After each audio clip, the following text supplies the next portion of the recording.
अस्सलाम वालेकुम, मैं हूं साजिद हसन। आप मेरा YouTube चैनल देख रहे हैं। शाहिन अफरीदी ने साफ इनकार कर दिया है कि वो बाबर आजम की कप्तानी के अंदर नहीं खेलेंगे पाकिस्तानी टीम के अंदर।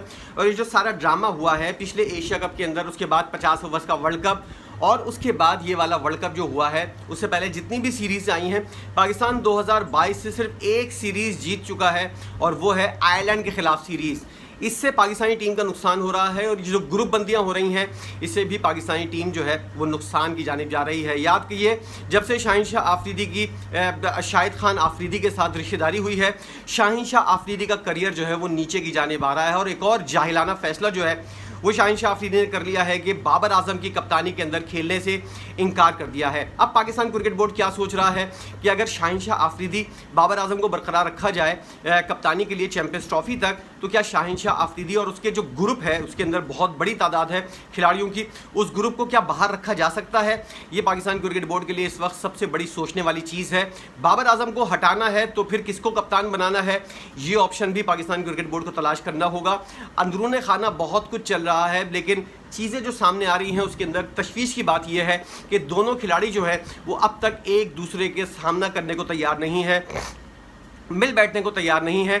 और बाबर आजम शायद लचक का मुजाहरा कर दें, लेकिन शाहिन शाह आफरीदी जो है, जिन्होंने ये वाला बयान दिया था कि मुझे इतना जालिम और बेरहम बनने पर मजबूर ना करो, वो जालिम और बेरहम बन चुके हैं। और काकुल एकेडमी से जाते हुए जब उन्होंने इंस्टाग्राम पर शेयर की थी ये स्टोरी, उसके बाद कोई नहीं सोच सकता था कि किस तरह शाहिन शाह आफरीदी जो है पाकिस्तानी टीम का कबाड़ा करेंगे, उसको बर्बाद करेंगे। और इसके अंदर बाबर आजम का भी बहुत बड़ा हाथ है कि बाबर आजम जो है वो इन तमाम तर सूरत हाल को होता हुआ देखते रहे। उनको पता था कि इस तरह की सूरत हाल होगी, लेकिन उसके बावजूद भी पाकिस्तानी टीम की उन्होंने क़यादत की। और लोग ये कहते हैं कि बाबर आजम को कप्तानी छोड़ देनी चाहिए थी, लेकिन बाबर आजम के बकौल उसने जिन जिन लोगों को बताना था उन लोगों को बता दिया। अब बाबर आजम की अपनी कप्तानी इतनी बर्बाद ख़राब है, घटिया है कि उनको कप्तान बरकरार रखने के लिए पाकिस्तान क्रिकेट बोर्ड जो है वो जवाब ढूंढता हुआ नज़र आ रहा है कि बाबर आजम को कप्तानी के ऊपर कैसे बरकरार रखा जाए। इतनी बुरी परफॉर्मेंस के बावजूद 3-4 साल से जब हम देख रहे हैं कि एक शख्स कप्तानी ना तो सीख कर दे रहा है, अगर सीख भी ली है तो उसके बाद उसके ऊपर अमल दरामद करवाने में या फिर गेम प्लान के ऊपर अमल दरामद करवाने में उसको बहुत ज़्यादा मुश्किलात हैं। ख़ास तौर पर उस वक्त जब पाकिस्तानी टीम जो है मुश्किल हालात में होती है और उस वक्त उससे कोई मुश्किल फ़ैसला नहीं होता, और जो फ़ैसले बाबर आजम साहब करते हुए नज़र आते हैं वो फ़ैसला पाकिस्तान को नुकसान पहुंचाता हुआ नजर आता है। शादाब खान को टीम के अंदर लेना, ये फैसला भी ब्लंडर हुआ। बाबर आजम ने इस फैसले के ऊपर भी जो है वो तनकीद का निशाना बनाया गया। पावर प्ले के अंदर जो है किस खिलाड़ी को ओवर देना है, किस तरह किसी को यूज़ करना है, और ख़ास तौर पर सुपर ओवर के अंदर कौन कौन से खिलाड़ी जो हैं वो ओवर करने के लिए सूटेबल होंगे। आपने मोहम्मद आमिर को ओवर दे दिया, उसके बाद जो कुछ हुआ उसके अंदर मोहम्मद रिजवान का भी किरदार है कि जिस तरह ओवर थ्रो हुआ, मोहम्मद रिजवान ने जानबूझकर 7 रन दिए। ये बहुत बड़े सवालात हैं। इसके अंदर तमाम तर चीज़ें जो हैं वो देखी जाएंगी कि कौन जानबूझकर कुछ करता हुआ नज़र आ रहा है, कौन टीम के अंदर जो है वो दिल से और मुल्क के लिए खेलता हुआ नज़र आ रहा है। बहुत कम लोग ऐसे हैं जो मुल्क के लिए खेलते हुए नज़र आते हैं। बाकी सारे जितने भी हैं पाकिस्तानी टीम के अंदर, वो लोग जो हैं वो अपने लिए खेलते हुए नज़र आते हैं या फिर किसी कप्तान को हटाने के लिए उसके ख़िलाफ़ खेलते हुए नज़र आते हैं।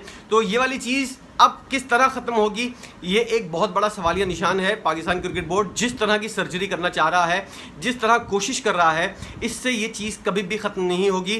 खिलाड़ियों को मुल्क के लिए खेलने पर, अब पाकिस्तान एक वाहिद मुल्क है जहाँ पर खिलाड़ियों को जो है मुल्क से खेलने के लिए तरगीब दी जाएगी। ये बताया जाएगा कि आप अपने मुल्क से खेलें। यही शान शाह अफरीदी था जो वर्ल्ड कप से पहले ये बकवास करता हुआ नज़र आता था कि बहुत हो गया, हमने ये वाली बातें बहुत सुन ली कि इस दफ़ा वर्ल्ड कप जीतेंगे, इस दफ़ा वर्ल्ड कप जीतेंगे, इस बार हम वर्ल्ड कप जीत कर आएंगे। और उसके बाद इस बयान के बाद उसने जो घटिया हरकतें की हैं, उसके अलावा बाबर आजम जिन्होंने इस तरह की कप्तानी पहले लेनी नहीं चाहिए थी, कप्तानी ली, उसके बावजूद भी उससे ज़्यादा कप्तान से हटाने से पहले जो बाबर आजम घटिया किस्म की कप्तानी करते थे, कप्तानी जब उनको दोबारा मिली है वो उससे ज़्यादा घटिया कप्तान हो गए। और इल्ज़ाम ये लगाते हैं कि टीम मेरे साथ नहीं थी, खिलाड़ी मेरे साथ नहीं थे। तो फिर ऐसे खिलाड़ी को टीम के अंदर बरकरार रखना क्या ज़रूरी है? क्या ऐसा अब इस खिलाड़ी को अगर बरकरार रखा जाएगा तो क्या ऐसा दोबारा नहीं होगा कि टीम जो है उसके खिलाफ दोबारा नहीं आए? शाहीन शाह अफरीदी का ग्रुप जो है वो इतना बड़ा है कि उसमें से तमाम खिलाड़ियों को आप बाहर नहीं कर सकते। छोटा सा बाबर आजम का जो ग्रुप है उसके अंदर बहुत कुछ इतना ज़्यादा ऐसे खिलाड़ी नहीं है, आपको बहुत ज़्यादा नए खिलाड़ियों को शामिल करना पड़ेगा। वो बाबर आजम जो स्टार्स खिलाड़ियों के साथ, सो कॉल्ड स्टार्स के साथ टीम की परफॉर्मेंस अच्छी नहीं कर सका, वो नए खिलाड़ियों के साथ क्या कौन सा तीर मार लेगा। इसका मतलब आप जहन बना लें, अगले 1.5 से 2 साल तक पाकिस्तानी टीम कोई बड़ा इवेंट या कोई बड़ी सीरीज़ जो है वो जीतने में कामयाब नहीं होगी। जिस तरह पाकिस्तानी टीम 2020 से अब तक धक्का स्टार्ट के ऊपर चलती हुई आ रही है, उससे ज़्यादा ख़राब पाकिस्तानी टीम हो जाएगी। और ये चीज़ जो है वो पाकिस्तानी टीम के लिए बहुत ज़्यादा ख़तरनाक है, पाकिस्तानी फैंस के लिए बहुत ज़्यादा मायूसी की चीज़ है।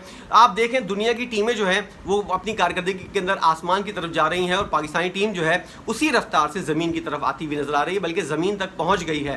पाकिस्तानी टीम जिस हाल के अंदर इस वक्त है उसके अंदर पहुँचाने वाले कोई दूसरे नहीं है। हम इंडिया के ऊपर इल्ज़ाम नहीं दे सकते कि इंडिया ने साजिश कर दी। हर चीज़ का इल्ज़ाम जो है वो पहले आप इंडिया के ऊपर दे देते थे, अपनी गलतियों को छुपा लेते थे और एक आपके पास एक सिंबल होता था, एक जवाब होता था कि आप इंडिया के ऊपर इल्ज़ाम डालो और अपना मामला जो है वो पूरा कर लो। ये सिर्फ क्रिकेट के अंदर नहीं, हर मामले के अंदर हो रहा होता था।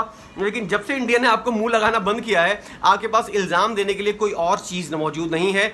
इसलिए कभी आप जो है वो किसी और चीज़ के ऊपर इल्ज़ाम लगा रहे होते हैं, कभी आप आपस में लड़ रहे होते हैं।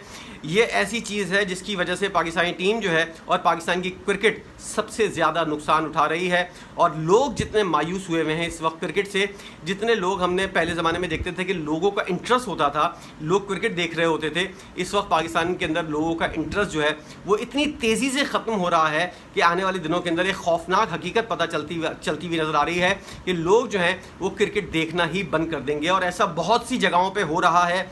ये सब चीज़ें जो हैं पाकिस्तान की क्रिकेट को नीचे लेकर आ रही हैं और इसके अंदर आपस की पसंद नापसंद, दोस्ती यारी, पैसे के लिए खेलना, लीग्स के लिए खेलना, ये सारी चीज़ें और बोर्ड के अंदर जो जहालत भरी हुई है। 2020 से अब तक पाकिस्तान क्रिकेट बोर्ड के 4 जो हैं वो चेयरमैन आ चुके हैं। हर साल एक नया चेयरमैन अगर 4 साल के हिसाब से लगाया जाए तो ये इतनी बड़ी जहालत किसी और क्रिकेट नेशन के अंदर नहीं होती, ना ही क्रिकेट बोर्ड के अंदर होती है। ये जहालत सिर्फ पाकिस्तान के अंदर होती है। इसीलिए हम पाकिस्तान के अंदर जो है वो क्रिकेट से इतने ज़्यादा मायूस होते हुए नज़र आ रहे हैं।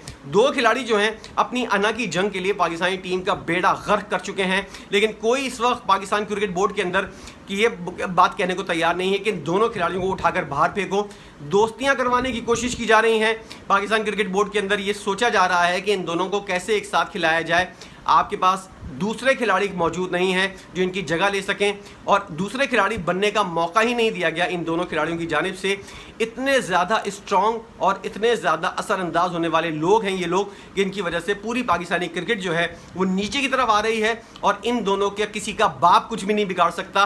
कोई इनका किसी माई के लाल के अंदर हिम्मत नहीं है जो इनको सज़ा दे सके, जो इनको बता सके कि तुम लोगों ने पाकिस्तानी क्रिकेट का कितना बड़ा बर्बाद की है। शाहीन शाह अफरीदी और बाबर आजम ने पाकिस्तानी क्रिकेट को कहां से कहां पहुंचा दिया है। किसी माई के लाल के अंदर इस वक्त पाकिस्तान के अंदर हिम्मत नहीं है कि इन दोनों को सज़ा दे सके या फिर सज़ा की बात भी कर सके। अब सिर्फ एक NOC कैंसिल किया है, उसके बावजूद उसके बाद अगले दिन क्रिकेट बोर्ड के सरबराह मोहसिन नकवी साहब का बयान आ गया है। ये वाली बात पता चलने के बाद कि खिलाड़ियों की तनख्वाहें अगर हम कम करेंगे तो खिलाड़ी जो हैं वो रिटायरमेंट के ऊपर गौर कर लेंगे। ऐसे पाँव के ऊपर नीचे आए हैं जिससे अंदाज़ा होता है कि इतना कमज़ोर क्रिकेट बोर्ड और इतनी बकवास मैनेजमेंट जो है वो पाकिस्तानी टीम के अंदर, पाकिस्तान की क्रिकेट की हिस्ट्री के अंदर नहीं आई, जिसको अपने तौर पर मामलात को टैकल करना, उसको हल करना नहीं आता। पाकिस्तान क्रिकेट बोर्ड जब भी कमज़ोर हुआ है, पाकिस्तान की क्रिकेट जो है वो नुकसान हुई है और उसको बर्बाद करने में यही क्रिकेट बोर्ड के लोग शामिल हैं। और इन खिलाड़ियों ने अपनी तरफ से कोई कमी नहीं छोड़ी, जिसकी वजह से पाकिस्तान की क्रिकेट जो है वो इस हाल के ऊपर पहुंची हुई है। अब क्या शाहीन शाह अफरीदी ने मुंह से बकवास कर दी कि मैं बाबर आजम की कप्तानी में नहीं खेलूंगा। अब पाकिस्तान क्रिकेट बोर्ड मिन्नते तरले ये सब चीज़ें करता हुआ नजर आएगा। ये खिलाड़ी हर तरह से पाकिस्तान क्रिकेट बोर्ड को ब्लैकमेल करते हुए नजर आएंगे और इतने बड़े बड़े जाहिल लोग बैठे हुए हैं पाकिस्तान क्रिकेट बोर्ड के अंदर कि वो ब्लैकमेल होंगे भी और उसके बाद उनके पास और कोई रास्ता नज़र भी नहीं आएगा कि इन लोगों के अलावा हम कैसे इस बहरान से निकल सकें।